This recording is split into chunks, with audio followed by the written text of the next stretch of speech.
When Iran's foreign minister stepped onto the tarmac, the camera saw a diplomat. But strategy saw something else. It saw an order of movement. Pakistan first, Oman second, Russia third.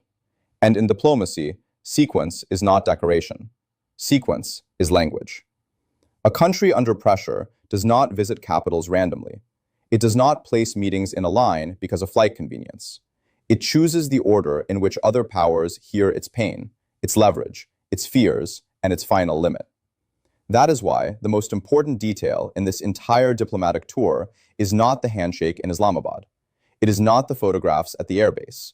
It is not even the public statement saying there would be no direct meeting between Iran and the United States. The most important detail is this. Before America hears Iran's real terms, Russia hears them first. And if Russia hears the real terms first, then America may not be negotiating with Iran at all. America may only be negotiating with Iran's public shadow. This is the part Washington does not like to say aloud. Modern negotiations are not only contests of pressure, they are contests of information order. The side that hears the private position first can shape the space before the official negotiation begins. It can adjust its own offer. It can define what is acceptable.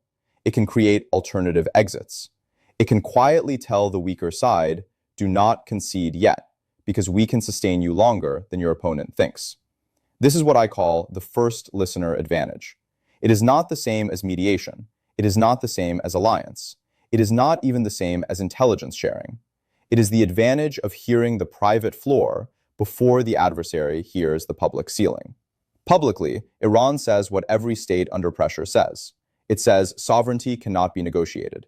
It says nuclear rights are inalienable. It says maritime access cannot be dictated by a foreign blockade.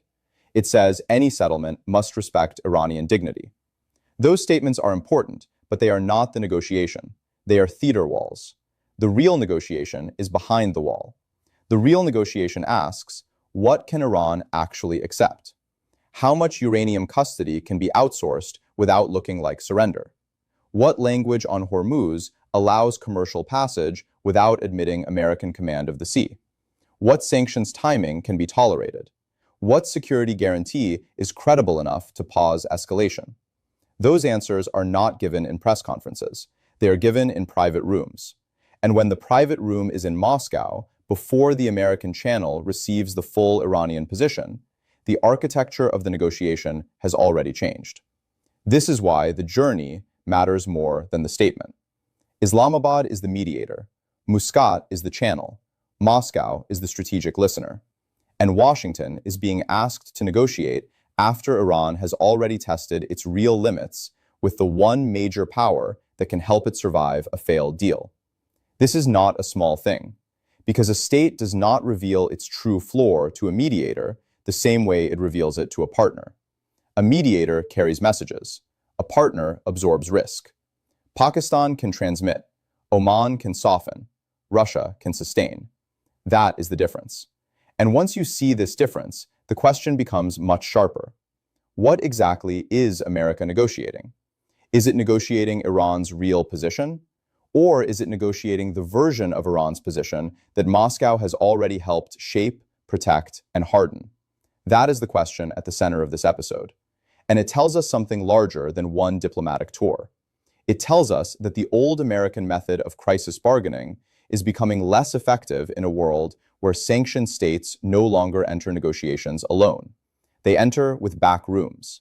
They enter with parallel payment systems. They enter with intelligence support. They enter with alternative custodians. They enter with oil buyers, veto holders, naval partners, and strategic listeners.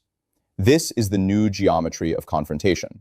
The United States still believes pressure creates isolation, but Iran is trying to prove that pressure creates coordination. And the first country Iran wants to coordinate with, before the final terms become visible, is not Pakistan, it is not Oman, it is not China publicly, it is Russia. That is the signal, and America should be more worried about the signal than the speech. Russia is not just another destination on Iran's diplomatic map. Russia is the second room. A destination is where a diplomat visits, gives statements, shakes hands, and leaves. A second room is where the real limits are tested before the official negotiation begins. Iran is not going to Moscow simply to inform Russia. Iran is going to Moscow to measure what Russia is willing to sustain. That is the deeper meaning of the sequence. Pakistan can receive a message.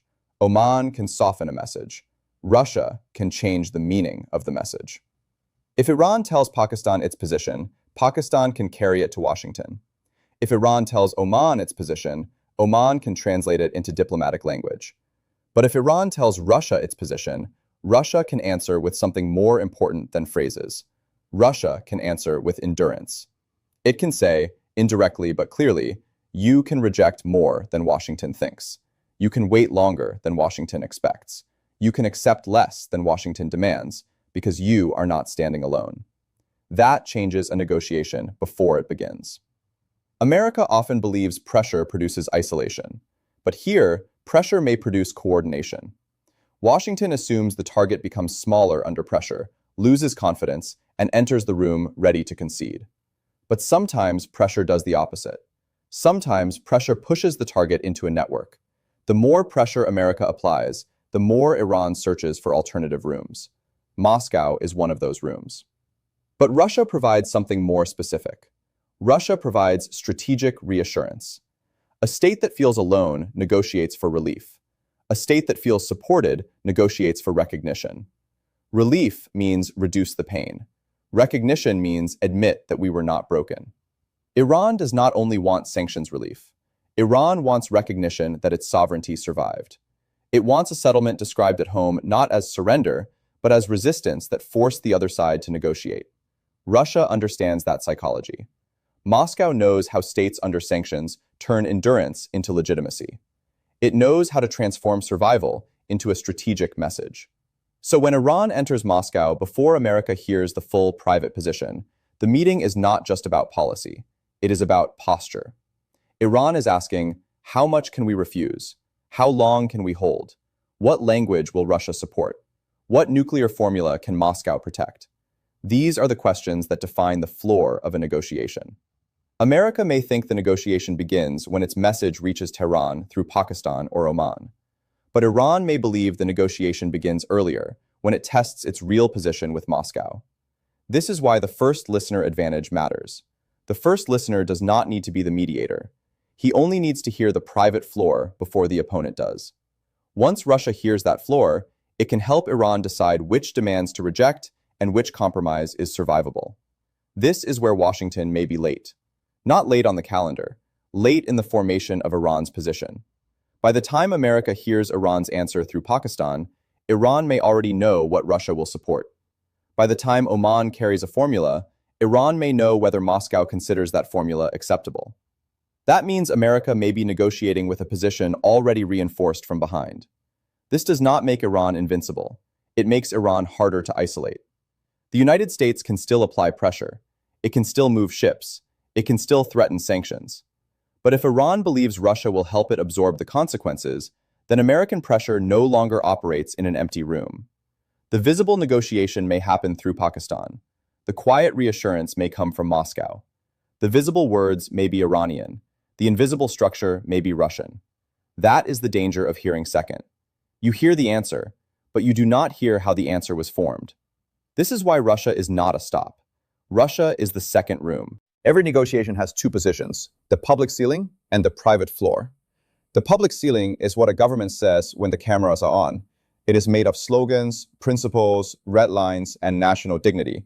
It is designed for the domestic audience, for allies, for enemies, and for history. But the private floor is different. The private floor is what that government can actually accept without looking broken at home. This is where real diplomacy happens. Iran's public ceiling is familiar. Enrichment is a sovereign right. Hormuz cannot be dictated by foreign pressure.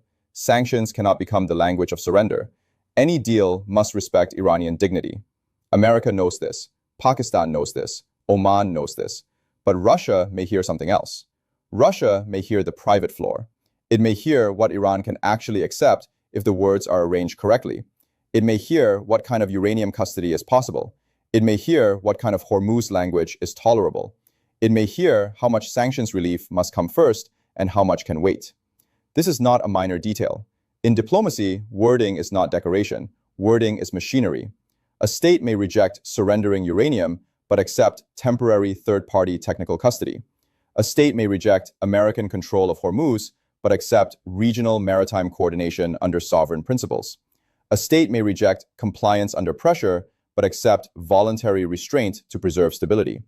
The outcome may look similar, but the political meaning is different, and meaning is what allows leaders to survive a compromise. This is why Russia is useful to Iran. Russia can help design language that allows Iran to move without admitting it moved. America often underestimates this because American diplomacy prefers measurable results.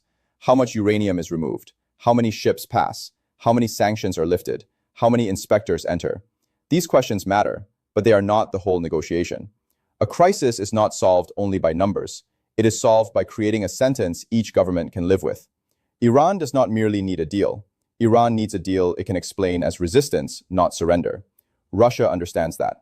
Moscow has spent years turning pressure into political language. It knows how to describe survival as strategy. It knows how to frame compromise as patience. It knows how to transform defensive positions into narratives of sovereignty. So when Iran speaks privately in Moscow, Russia is not just listening. Russia is helping translate Iran's limits into architecture. That is the first listener advantage. The country that hears the private floor first can design the formula that everyone else must later debate. America may believe it is negotiating the core issue, but if Moscow already knows where Iran can land, then Washington is negotiating inside a room whose walls were measured before it arrived. That is the shadow problem. The official table may be in Islamabad. The quiet map may be drawn in Moscow. And once that map exists, every American offer is judged against it. If America demands too much, Iran can reject it with confidence. If America offers a compromise, Iran can compare it with Russia's alternative. If America proposes uranium removal, Iran can ask whether Russian custody gives it a better political story. That is why intelligence is not enough. Satellites can see facilities. Analysts can estimate economic pain. Agencies can monitor elite tension. But no satellite can fully capture what Iran privately tells Russia in a trusted room. Some knowledge is not collected. It is confessed. And if that confession is made in Moscow first, Russia gains something Washington cannot instantly recover. This is why timing matters. The first listener does not need to control every detail. He only needs to know the real limit before everyone else. Once he knows it, he can shape the language around it. And once he shapes the language, the negotiation has already moved before America even sits down. America is not weak. This must be said clearly. The United States still has aircraft carriers, sanctions, intelligence networks, financial power, diplomatic reach, and military force that no other country can easily match. So the issue is not weakness, the issue is timing. Washington may still arrive with enormous power, but it may arrive after Iran has already coordinated its real limits with Moscow. That changes the negotiation. Before Moscow, Iran asks one question: how much pressure can we survive? After Moscow, Iran asks a different question: how much pressure will Russia help us survive? These are not the same question. And because they are not the same question, they produce different behavior. A lonely state searches for relief. A supported state searches for recognition. Relief means stop the pain. Recognition means acknowledge that pressure did not break us. Iran wants recognition. It wants any settlement to show that sovereignty survived. It wants to say it defended dignity. It wants to say it forced the other side to accept a political formula, not merely a technical demand. Russia helps Iran pursue that goal, not by defeating America directly, but by giving Iran another place to stand. This creates a difficult trap for Washington. If America rejects every Russia-shaped solution, Iran can accuse America of blocking peace. If America accepts a Russia-shaped solution, Russia gains influence over the settlement. If America publicly attacks the Moscow Channel, the crisis may widen. If America ignores the Moscow Channel, Russia continues shaping the shadow negotiation. There is no clean path. That is why the sequence is so important. Iran does not need Russia sitting beside it in every meeting. It only needs Russia to hear enough before Iran answers America. Then every Iranian sentence may carry an invisible Russian bracket.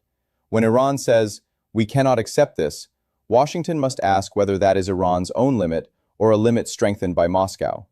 When Iran says, "A third-party arrangement is possible," Washington must ask whether that third party has already been chosen.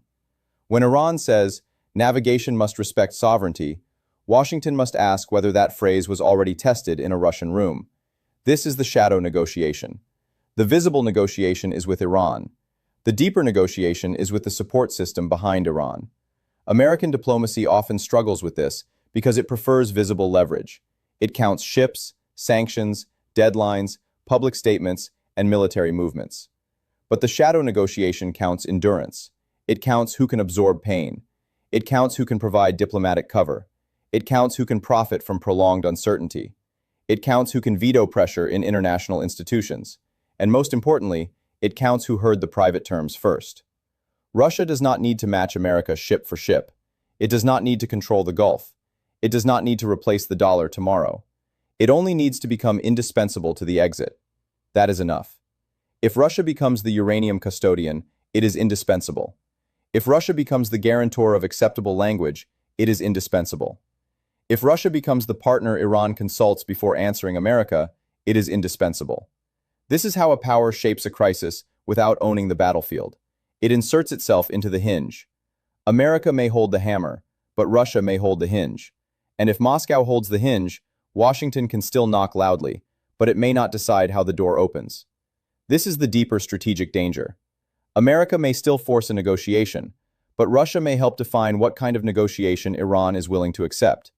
America may still create pressure, but Russia may help Iran interpret that pressure as survivable.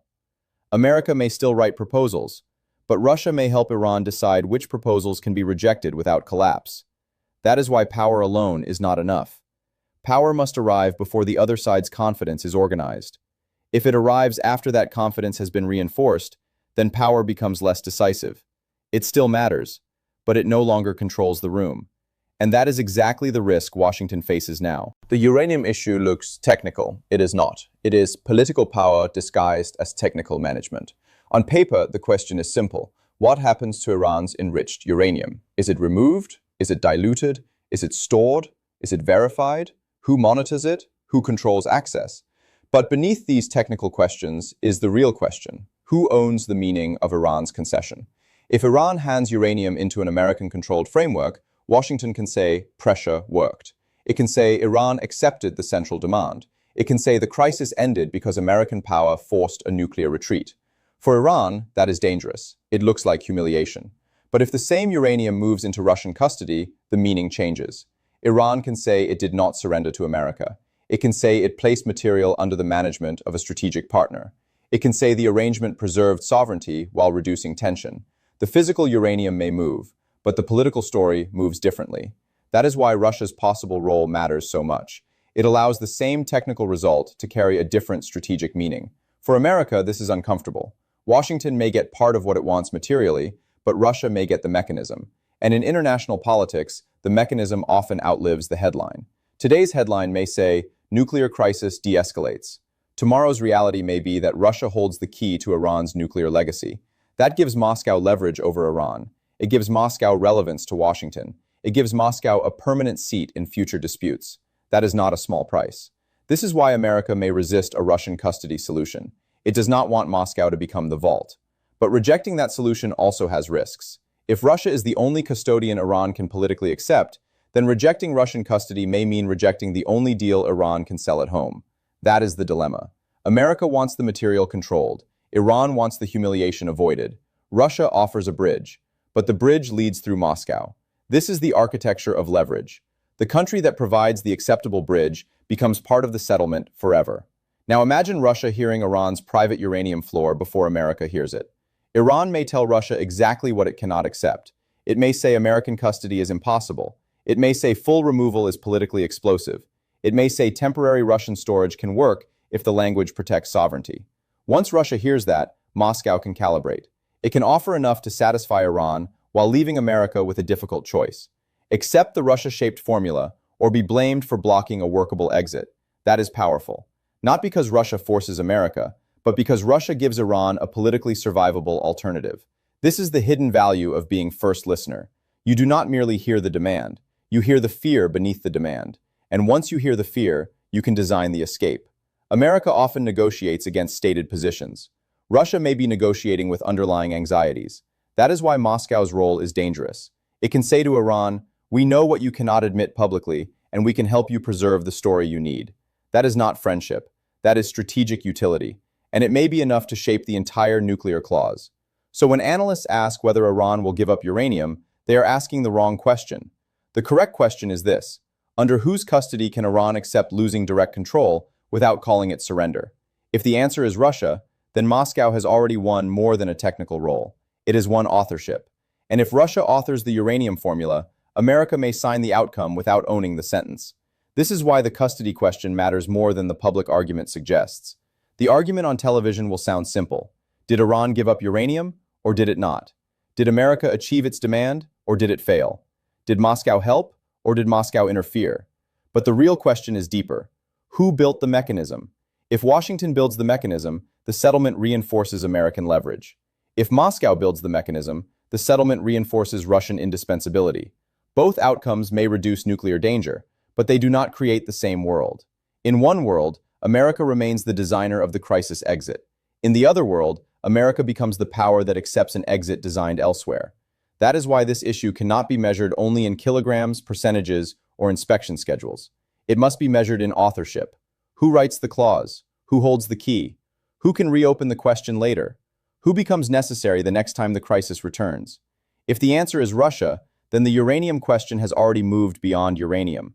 It has become a question of strategic custody, and custody is another word for leverage. The Strait of Hormuz is usually described as a shipping lane. That is true, but incomplete. Hormuz is also a theater of authority. Every ship that passes through it carries not only cargo, but political meaning. Oil tankers, naval escorts, insurance prices, maritime warnings, and radar signals all become part of a larger question. Who has the right to define order in the Gulf? For America, the answer is freedom of navigation backed by force. For Iran, the answer is regional sovereignty backed by proximity. These two ideas collide in Hormuz. This is why any negotiation over passage is never only about passage. It is also about language. Iran cannot publicly accept a formula that appears to place Hormuz under American command. That would damage its image at home and across the region. But Iran may accept a formula that allows ships to move while preserving its claim to sovereign authority. Again, language becomes the bridge. A phrase like commercial navigation under regional stability principles may sound boring, but in diplomacy, boring words often carry explosive meaning.